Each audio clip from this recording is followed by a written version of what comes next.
Ինչ եմ կոչ անում։ Հետպատերազմյան Հայաստան։ Հարգելի քաղաքացիներ, 18 թվականին կարային շատերը սխալվեին,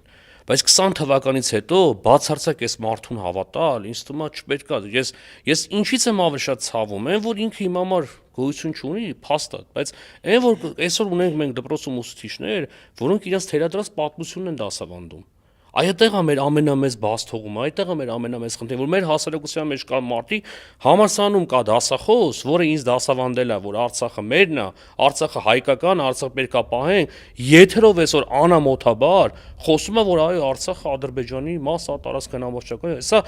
այստեղ ենք մենք թերացել։ Մեծագույն մեր խնդիրը դա է եղել, դրա համար ես մշտապես ասում եմ,